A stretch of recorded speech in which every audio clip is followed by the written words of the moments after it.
It's very exciting to finally be able to say that I'm creative director of Assassin's Creed 3. My name is Alex Hutchinson. And so yes, for the last 2 years, we've been hard at work on the new game. I've been a fan of games for as long as I can remember. My dad bought me a ColecoVision when I was 7. And I had a NES and a Commodore 64 and all those early consoles. I think the most dominant machine in my memory is the Amiga 500. I don't think that's as popular in the States as it was in England or Australia. But this for me was a dream machine. It was the first game console or computer system that I fell in love with. It birthed so many different genres, so many different types of games. You had everything from the early Ultimas on there through SimCity, through various platformers, all that sort of stuff. It was a great machine, and it was the first time I ever became aware that you could work in video games. I used to read a lot of the magazines back then, like The One and Zero magazine and Amiga Power.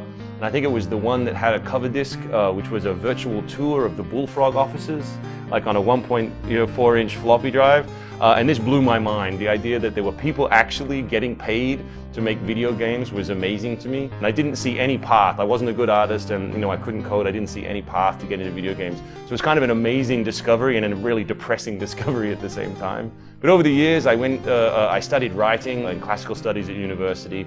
And one day a friend of mine sent me a job notice for a game designer at a little company called Taurus Games in Australia.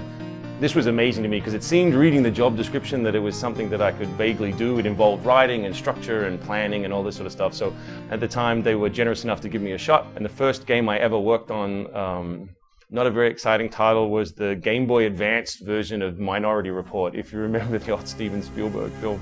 And I think the highlight of that game, apart from the fact that it was built in 2.5 months, was an email from Steven Spielberg's assistant that said, "Hey, we don't really understand why there are these guns in the game. In the movie, we had this concept for a while called the sick stick, and it was like a stick that you poked people with and they throw up. And we really think that kids love vomit." And I thought, well, that's amazing. We're doing a production for 10 weeks and I don't think that's making the cut. We got it in, and the cool thing about that job was, we made a lot of Game Boy games way back in the day, and I think we made 5 or 6 games in a year. So in terms of a crash course in game development and learning, not only, how to sell ideas, but how to close ideas, it was a pretty good first year. And I met a producer who eventually went to EA, and he said, "You really need to get out of Australia." At the time I was commuting an hour and a half each way via like 2 buses and a train to kind of like a strip mall in the middle of nowhere where the studio was situated, and it was a little untenable. And he said, they're looking for people, at EA, maybe you want to come over. And so I was lucky enough to get an interview and eventually a job at Maxis. First of all, starting in the console division, so I was lead designer on a couple of the console games, and eventually lead designer on Spore on the PC, which was really exciting. At that point, I transferred to the Montreal office of EA, and I was creative director on Army of Two: The 40th Day. And then at that point, it was time for a change, and I got an offer that you really couldn't refuse, which was creative director on Assassin's Creed 3. I think Assassin's Creed 3, like Spore, is a game that people have very strong opinions about, and that's a gift. Like anytime you can work on a game where people care enough to tell you what they think of it before you even release it a lot of the time, I think that's super exciting. And I know the whole team, we read the boards, we know what people are saying about the game. We've been working on AC3 now for 2 years, so it's really exciting to be able to talk to guys like you about the game and actually finally be able to express, to talk back to some of the queries that we have. Even people who are angry about something are still interested in your game, and that's amazing. So we listen, but at the same time, I think you need a very strong directed a core. You need to make a call early on in game development and stick with it regardless of what people say around you. The most dangerous thing in game development, in my opinion, is thrash. This idea that you go 6 months down one road and then panic and go 6 months down another road and panic and go somewhere else. Like a lot of the time, finishing your idea is the problem more than what the idea is. My history on AC is kind of interesting in that I almost came onto AC1. I talked to a bunch of people down here about that project. And in the end, it didn't work out at the time, but I remember thinking, that's amazing. You know what I mean? This franchise is going to be something special. So it was always in the back of my mind as something that I would love to be involved with at some point. And when the opportunity came up, it seemed like it's too perfect to not do it. History itself can be exciting. The idea of being someone who can navigate space in a unique way. Like there's been games that have come out after AC that allow you to climb and move around on surfaces, but I think that it's still something that AC pioneered, and there's something we're going to push again with AC3, like that notion that you can climb on any surface. In our game, it's also wilderness surfaces, all that sort of stuff. So I think it's going to be exciting. I come from a design background, so I tend to look at things in terms of what we can do in, design-wise. For me, there were kind of two things. The first of which is how we layer missions and how we, structure the game design. I wanted to get away from the very linear nature of going from mission to mission that was in the previous game. Obviously, the story is this huge backbone in the game, but I think that having other opportunities in the world, other things to do, other, in terms of variety or side tasks and why those side tasks are meaningful, I think is something we're really working on. The notion of player opportunities and letting people sort of structure their own experience, I think was something that I really wanted to work on. And then also, I think just some core mechanical stuff to do with the fight. I think we can make a much better fight. So we've been ripping that apart and rebuilding it from the ground up. And I think those two things were the two big chunks that I wanted to do. And then, of course, there's a laundry list of smaller stuff.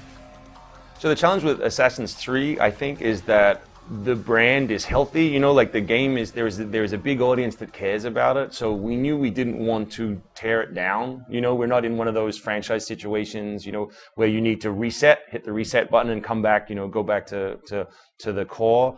But at the same time, we wanted to offer something that's really fresh. We wanted to get outside the city. I always thought it was funny that the one thing you couldn't climb in AC is the one thing I've climbed in real life, which is a tree.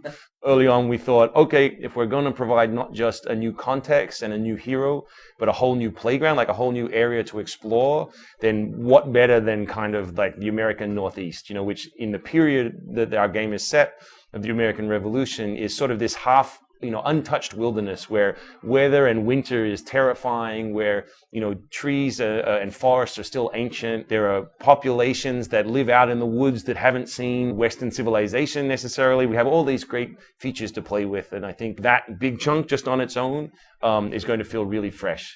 Another way of thinking about it is most games, there's plenty of games with forests, but the forests are just collections of assets. You know what I mean? Like they're just trees and you walk around them. The fact that it's a tree doesn't matter. It could be a lamppost, it could be a box, it could be anything. Whereas if we can make trees and the wilderness as much a playground as Altair and Ezio made cities, then it's huge. I think this is a really fresh way to approach a forest.